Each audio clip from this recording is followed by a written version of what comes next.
많은 공인중개사분들이 이렇게 생각합니다. 조건만 괜찮으면 계약은 따라온다. 가격만 맞추면 손님은 움직인다. 그래서 더 싸게, 더 좋은 조건만 찾다가 정작 계약은 성사되지 않고 조금 더 고민해 볼게요로 끝나는 경우 생각보다 정말 많습니다. 그런데 고객은 가장 싼 집을 찾는 게 아니라 이 집으로 결정해도 괜찮겠다는 확신을 찾고 있습니다. 그렇다면 고객에게 거절당할 확률은 줄이면서 계약으로 이어질 가능성을 높이는 방법 정말 존재할까요? 저는 현장에서 중개업을 하며 임차와 매매 진행을 수없이 직접 진행해 왔습니다. 오늘 이 영상에서는 제가 중개 현장에서 체감했던 것 중 계약 결과를 가장 크게 바꿔줬던 상담 방식, 그 핵심을 전부 말씀드리려고 합니다. 중개업 하시면서 가장 힘든 게 뭐라고 생각하시나요? 아마 많은 분들이 이렇게 말씀하실 겁니다. 손님 문의가 별로 없다. 물론 맞는 말입니다. 그런데 여기서 한 단계 더 깊은 고민은 바로 이겁니다. 왜 만나도 계약이 안 될까? 손님을 많이 만난다고 매출이 자동으로 늘지는 않습니다.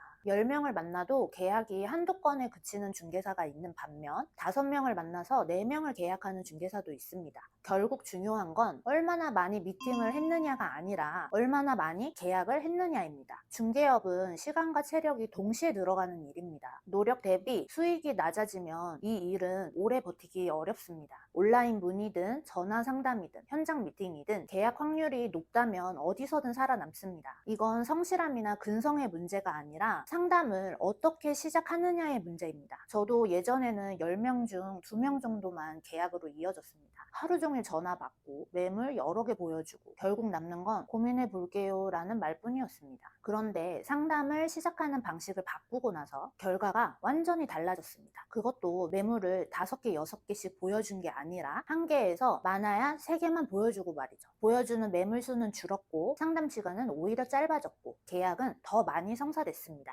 이 변화는 더 열심히 해서 생긴 게 아니라 상담의 첫 순서를 바꾸면서 생긴 결과였습니다. 핵심은 단순합니다. 설명보다 먼저 질문으로 상담을 여는 것. 실제 상담 사례 하나를 말씀드릴게요. 임차 문의를 주신 고객이 이렇게 말했습니다. 지금 살고 있는 집이 마음에 안 들어서요. 다른 집도 좀 보고 싶어요. 이때 많은 중개사분들은 곧바로 이렇게 말합니다.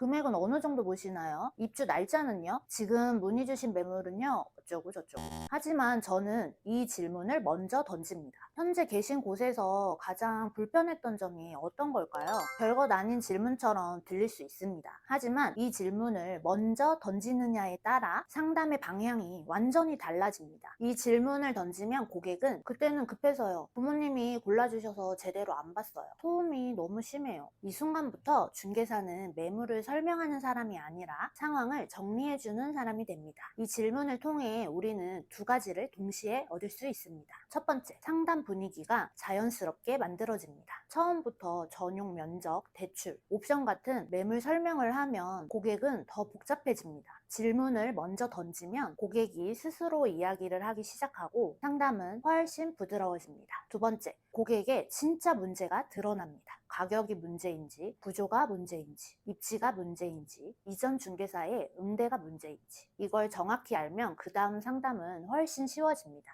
가격이 문제라면 합리적인 대안을 제시하면 되고 설명이 부족했던 경험이 문제라면 이번엔 제가 끝까지 정리해 드릴게요. 이 한마디면 충분합니다. 이 단계에서 중개사가 해야 할 일은 딱 하나입니다. 더 말하는 것이 아니라 더 듣는 것. 상담의 첫 단추가 어긋나면 아무리 좋은 매물을 가져와도 고객은 마음을 닫습니다. 이거는 제가 생각한 방향이 아닌데요. 예산이랑 좀 다른데요. 이 생각이 드는 순간 계약은 사실상 멀어집니다. 반대로 이게 제가 고민하던 부분이에요. 다른 중개사랑 좀 다르시네요. 이 말이 나오면 계약 가능성은 급격하게 올라갑니다. 여기서 한번 정리해 보겠습니다. 상담이 잘 안 풀릴 때 대부분은 이 3가지 중 하나가 빠져 있습니다. 고객의 문제를 먼저 묻지 않았거나 선택 기준을 정리해 주지 못했거나 결정의 방향을 잡아주지 않았거나 이 3가지가 채워지는 순간 상담은 설명에서 결정으로 넘어가고 계약 확률은 높아집니다. 그런데 여기서 만족하고 멈추면 고가 매물, 좋은 매물 계약까지 가기엔 아직 부족합니다. 많은 중개사분들이 이렇게 말합니다. 고객이 원하는 거는 다 맞춰줬는데 뭐가 더 필요한가요? 하지만 현실은 이렇습니다. 대부분의 고객은 어떤 기준으로 집을 골라야 하는지 스스로 정리하지 못합니다. 그래서 상담 중에 이런 말을 많이 합니다. 어떤 집이 더 나은지 모르겠어요. 이 가격이면 보통 어디를 선택하나요? 중개사님은 어디가 더 괜찮아 보여요? 이 말의 진짜 의미는 이겁니다. 내가 잘 모르니까 전문가인 당신이 방향을 정리해 주세요. 들어보고 정말 맞다고 느껴지면 계약할게요.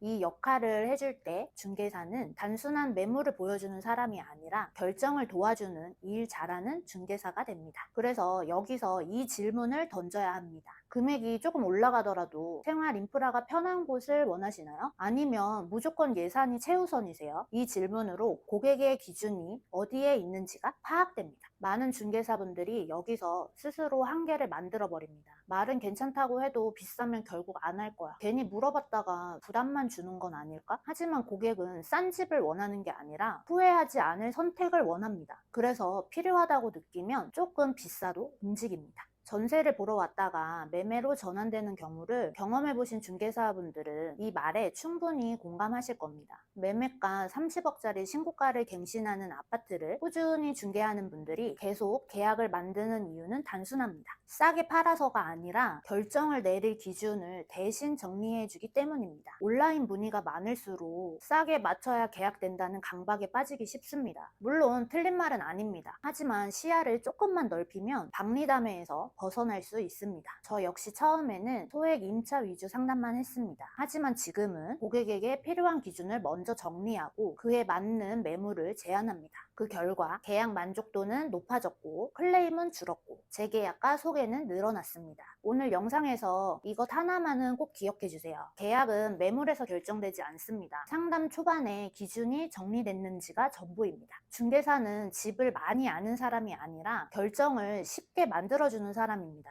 일방적으로 밀어붙인 계약은 유지되지 않습니다. 체결률과 유지율 두 가지를 모두 잡고 싶다면 고객의 진짜 문제부터 보셔야 됩니다. 오늘 내용이 도움이 되셨다면 댓글로 여러분의 경험도 남겨주세요. 영상 하단 더보기에는 중개사분들끼리 현장 이야기를 솔직하게 나누는 오픈 채팅방도 운영하고 있습니다. 강의 하나보다 현장 이야기 하나가 더 도움될 때도 많습니다. 편하게 들어오셔서 여러분의 경험도 나눠주세요. 구독과 좋아요 중 하나만 남겨주셔도 큰 도움이 됩니다. 지금까지 소장스쿨이었습니다. 안녕.